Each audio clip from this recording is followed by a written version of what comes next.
Dear students, yesterday we discussed about a World Bank. Today we will try to cover IMF and World Trade Organization (WTO). Bretton Woods Conference. In the Bretton Woods Conference, which happened in 1944, conference thought of starting three institutions. One is International Bank for Reconstruction and Development. Subsequently, the name was changed to World Bank. The second was IMF, International Monetary Fund. And though they thought of starting a third organization also facilitating the world trade, they could not do so during that time. That's why, though the thought of opening three international institutions, they could able to open only two. Third was pending for a long time. But after 4 or 5 years, another name, now that was originally not a World Trade Organization. They started in the name of GATT, G-A-T-T. We will talk about it after covering IMF. Though Bretton Woods twins are World Bank and IMF, International Monetary Fund. International Monetary Fund was started in 1945. Headquarters is in Washington. Same as World Bank. 189 countries are members of International Monetary Fund. Whoever are the members of the World Bank will become automatically members of the International Monetary Fund. Both are almost they are similar in nature, but the function is different. That's the only difference which you need to understand. Then 189, how fund is accrued. 189 member countries will contribute to the International Monetary Fund, and whoever is in the need of the money, they apply to International Monetary Fund, and then they draw that amount. After that, the amount will be repaid. Here, the facility is 5 currencies are available. You will have to draw the money in those 5 currencies. That means your currency that is prevailing in any country, that's available to us. We don't need money from some international agency. If you require your money, international agency's money is not required. If any payment is to be made in international currency other than your local currency, then you may have it, you may not have it. Like you borrow from the local banks Indian currency, you will borrow foreign currency from International Monetary Fund. The currency of International Monetary Fund is called paper gold. Currency of general name of currency of IMF is called paper gold. In other way, another name is also there for this paper gold. That is SDR, special drawing rights. It's in the form of paper. It's not that they pay money. It's a kind of an agreement you are making with the country, and the payment will be adjusted, and that payment, a letter from IMF for having a sanctioned loan to sanction that amount of loan to any particular country. Using that letter, the currency required to be paid for imports can be paid. That's why it is called a paper gold. And it is also called a special drawing rights. When you draw money, when you apply and you draw money based on the some proportion, based on your country's, every country is entitled for certain portion of the money of the total World Bank amount. And this is related to the contribution. At the same time, the development, whether yours is a developed country or underdeveloped country or a developing country, under that category, based on these two criteria, amount can be given as loan from IMF. A maximum is fixed to every country. Beyond that, they are not entitled in normal conditions. And in special circumstances, if they require more amount than what is eligible, then they take a voting.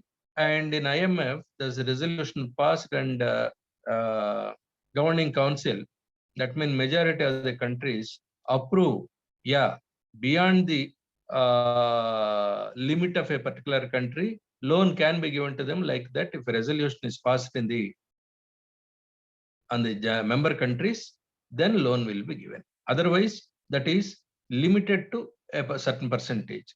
India's percentage of available of allowable percentage of India is 2.8% of the total fund of IMF. In 2016, the total fund available for giving as a loan to other countries was 668 billion American dollars, a huge amount. 668 billion American dollars. So see, that's why every government goes to World Bank for financing a project, goes to the IMF for whenever a shortage of currency is there. How this shortage, now what is the purpose of IMF? I did not tell you. The purpose is not to give loans to any country for developmental aspects. No. For developmental aspects, if you are taking loan from an international agency, international organization, that is World Bank. Development, a power project is there, a road project is there. For these developmental aspects, World Bank advances long-term loan to governments. But IMF's role is very much limited to adjust amounts to balance of the payments. What is balance of payments? Balance of payment is the difference between the money you will be getting towards the supply of goods or services to other countries, the goods and services you are importing, the value of goods and services you are importing from other countries. There is an X amount you are entitled to get through your exports and services to other countries. Let us say that is X. And you are importing certain material from other countries, and also you are importing certain services from other countries. The value of this is Y. X minus Y is the balance of payments. That means why this situation is coming, you need to pay, suppose you are importing a goods from US. US, if you are paying in your Indian currency, that is not useful for them. That cannot be used by US suppliers for any purpose, because in their country, dollar is in currency. So you need to pay the value of the goods or services which you have imported from US only in American dollars. You need to, that's why what you generally do when you are exporting something to America, you generally collect money in dollars. You keep it with us. Some reserve money will be there with us. This reserve, if this is in short supply for payment to that country, then automatically you require certain amount of American currency from somewhere. Whom do you ask? IMF is meant for that. In the trade process, every country is importing and exporting. Whenever there is a deficit in the balance of payments, IMF advances that money to tide over the situation. This is purely to promote unilateral trade, multilateral trade, and plurilateral trade. World trade is the main concern. The world trade should not stop for you don't have that country's currency. It has to go. It has to go on. That's why there should be a mediating agency where it can supply any currency or currency which is approved by the nation. If you don't have that currency, you will give the currency, you will loan the currency to the member country, and member country repays it after some time. That is the purpose of IMF. World Bank is for giving the long-term loans to developmental projects of underdeveloped countries and developing countries. Very limited loan goes to the developed countries. But whereas International Monetary Fund is to bridge the balance of payments gap to any country in any currency. Here, it can be a well-developed country, it can be an underdeveloped country, it can be a developing country. The disparity in sanctioning a loan is there with World Bank because their developing and underdeveloped countries know they take the primacy there. Here, IMF, every country is equal for them. Whoever wants money, they advance the money. Helps in global currency exchange stability. Helps balance the payment crisis. SDRs, I told you. And IMF will have a governing council, and there will be a president to IMF. Generally, IMF chairman or president will be from European countries. World Bank president, World Bank chairman will be generally from USA because USA happen to be major contributor to the World Bank funds. That is why USA is compensated there. Since USA has occupied that position, another monetary important thing, that organization, Europe takes no president position there in IMF. Then IMF is also called a large, the highest reserves of golds will be there with IMF. See, how do you take the loan from IMF? There is another procedure.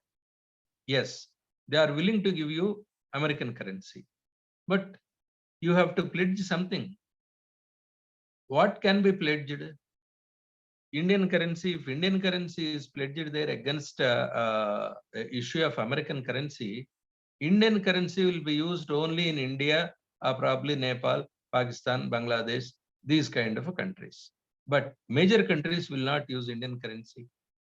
That's how the common valuation method is gold is pledged, tons of gold is pledged, and then no IMF sanctions currency required for us. That's why from every country when gold is pledged there, whenever you see huge amounts of gold reserves will be there with IMF. Just like World Bank, IMF also releases a couple of reports every year. One is World Economic Outlook is one report which they publish yearly, and then Global Financial Stability Report. This is another report published by IMF.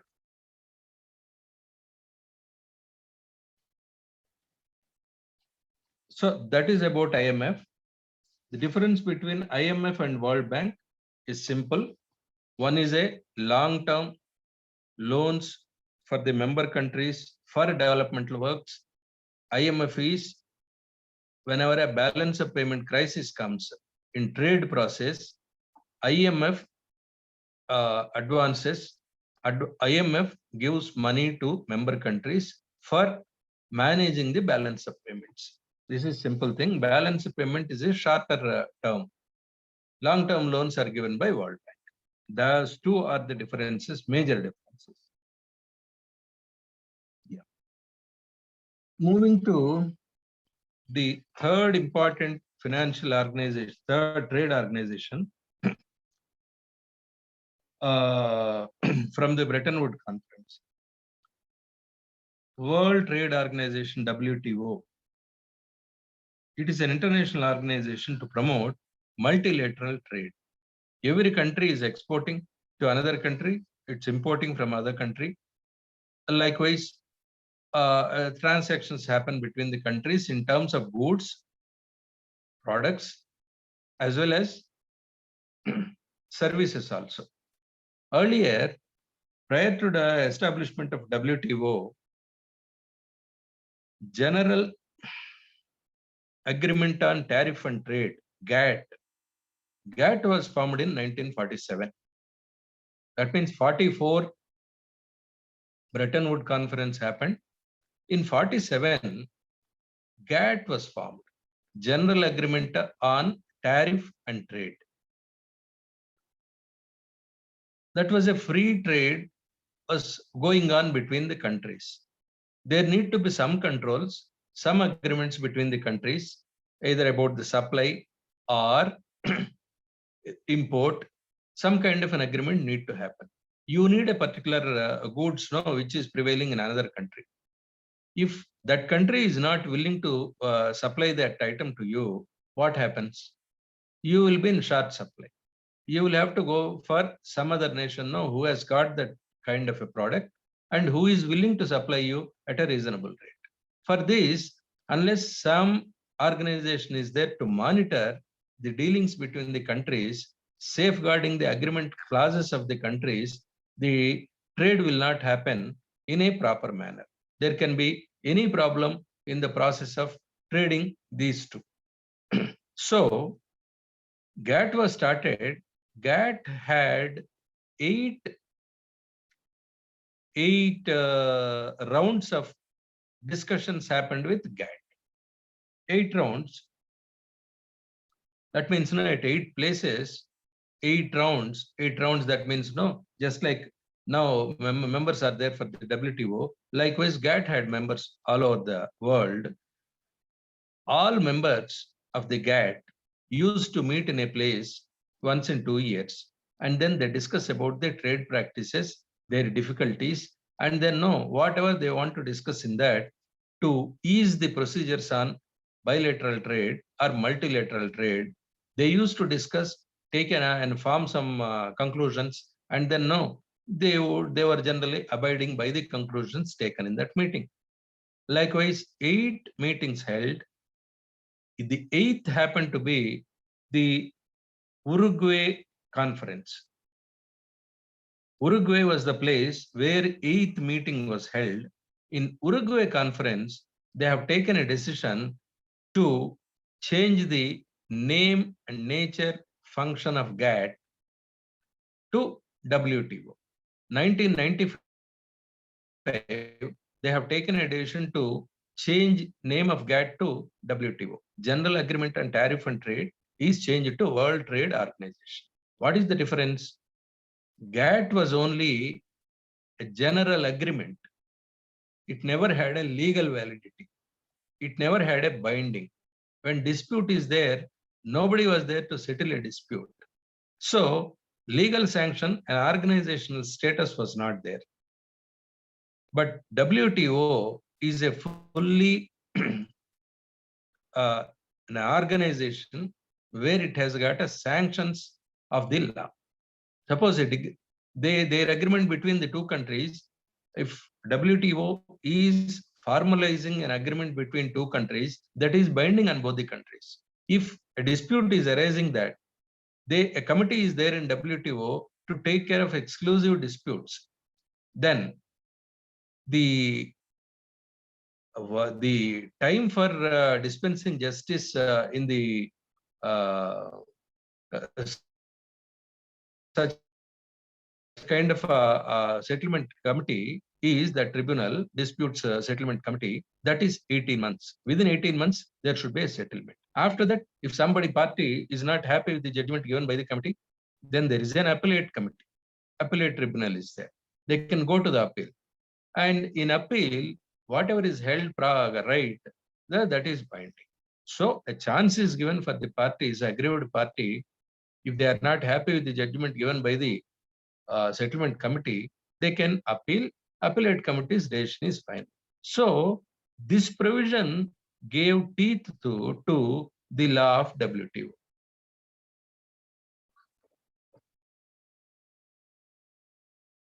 Principles of WTO. There are two kinds of agreements now happen in WTO, World Trade Organization. For all the countries, there are 183 countries as members of the WTO. There are two types of general trade agreements are there under WTO. One is most favored nation treatment. The second is national treatment principle. What is most favored nations treatment?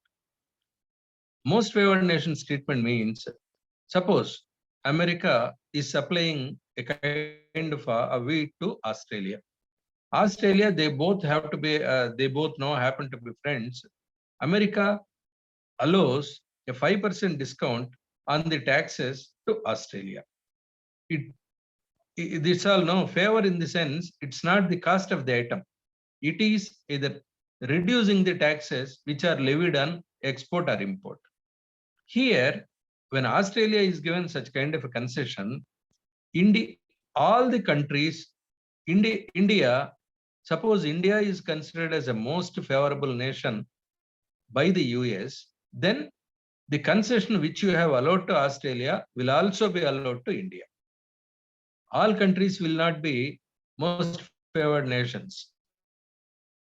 Some countries, because of their relations, strategic relations, or kind of their historical ties or the interdependency for various reasons, either for commodities, food, or military purposes. You never know what kind of strategic importance the country has got in the mind of the other country. So any country is treating another few members as most favored nation, means whatever maximum concession you are allowing it to any of the friendly country will be extended to most favored nation also. This is one way the goods are supplied from one country to the other, most favored nation. The second is national treatment principle. National treatment principle means some country, you suppose India decides to import some goods from Nepal. Then if India decides that Nepal's product which they are importing should be treated at par with the product produced in India, that is the national treatment principle. That means whatever taxes you are applying it to the local product, even though you are importing a product from Nepal, you are treating Nepalese product as equal to the product produced in India. The taxes applicable to the local product locally will apply to imported product from Nepal also. That is the national treatment principle. Every agreement, every trade, every goods, import, export between the countries fall into one of these two categories. There can be generally, but these two are no special. They need not, all processes need not fall into two categories. That's not like that.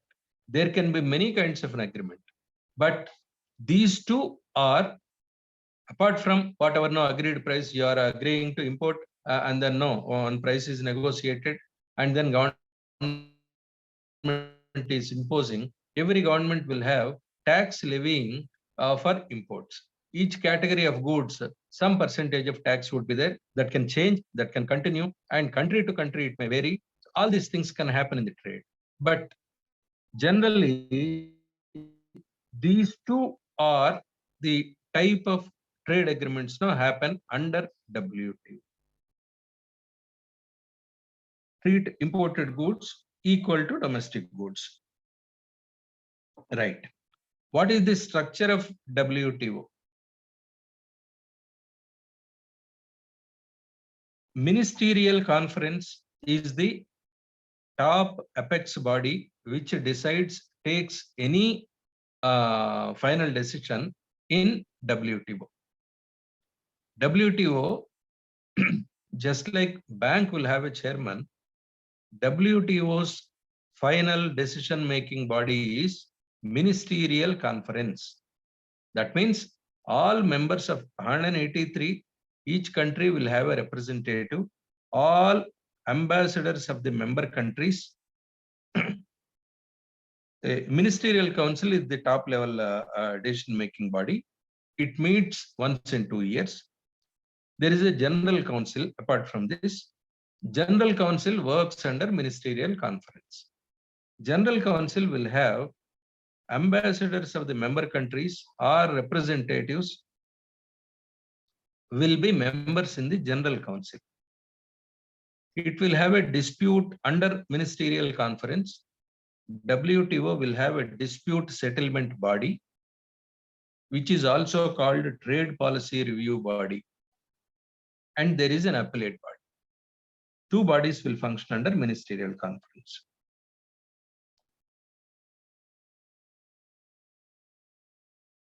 Apart from this, many more councils will be there. No, depending upon the necessity, a council can be constituted.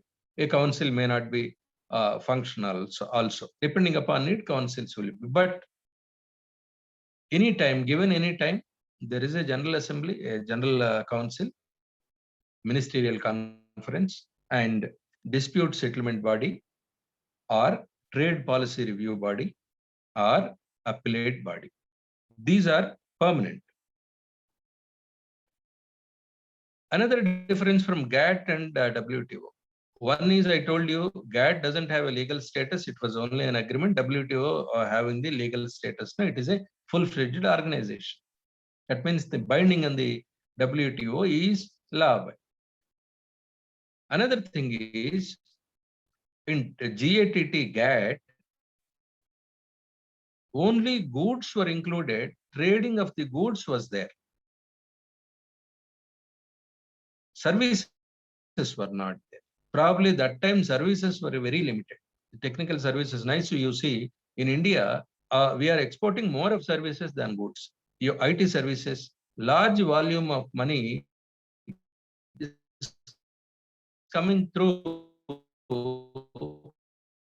export of this because of we are importing crude oil. So simple. So services was also added in WTO, which was not there in GATT originally. That's the second difference. In WTO, there were many agreements. These are called agreements. Agreements on agriculture, intellectual property rights, TRIPS. Then there is another agreement called TRIMS. Then two more agreements. Likewise, these agreements were very, very important. WTO agreements are important because much terminology is there in the agreements. Little differences are there in the agreement. So you need to learn about the agreements. Whenever a question is formed from WTO, generally that is coming from agreements portion only. That's why carefully listen to the agreements. I will go one agreements is agreement on agriculture, AOA. That's more important.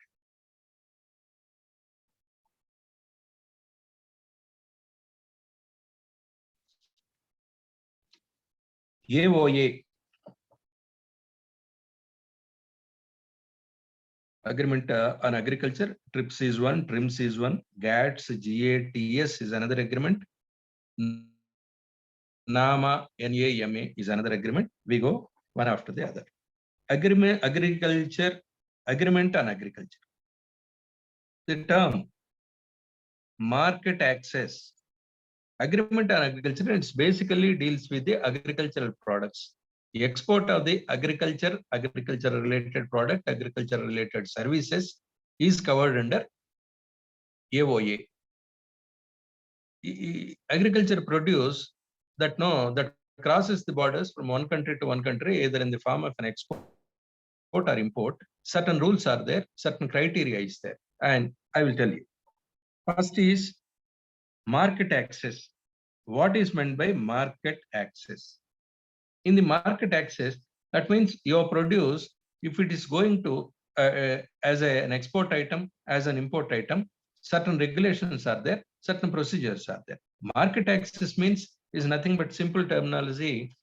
A product of any country related to agriculture, how it reaches the market, how it exceeds the access, what is the access to that product, how it will be sold country to country, not from person to person, not from no company to company, it is country to country. Then three methods are there of market accesses. One is tarification is one thing. Second is tariff reduction. Third is preferential access through tariff rate quota. These are the three methods. Tarification means conversion of non-tariff barrier to tariff barrier. It can be understood like this. Every country for import of goods from some other country or collective import of the goods or export of the goods, there will be a quota for each country. You are exporting, somebody is importing, let us say 200 tons of your quota is 200 tons of rice you will export to some country. In the 200 tons, there will be a quota. Up to 50 tons, there is no tariff. That means no, there they don't add any tariff as an additional cost. That means tariff is nothing but tax. When the country up to 50 tons, that country will not add any duty or taxes. Up to a certain quota, that can be that can go as free of taxes. That means the production cost based on that, the cost of import will be reduced up to the quota.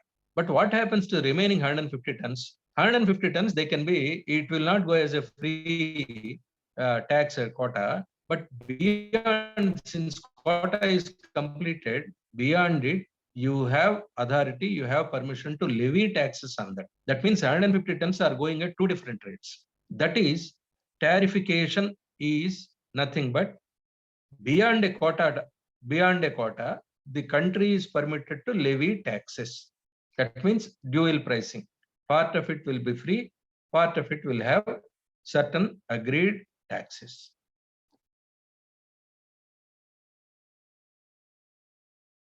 That is tarification. Join again, sir. Shall we join Yeah. again? Yeah. Yes. Students, please join again.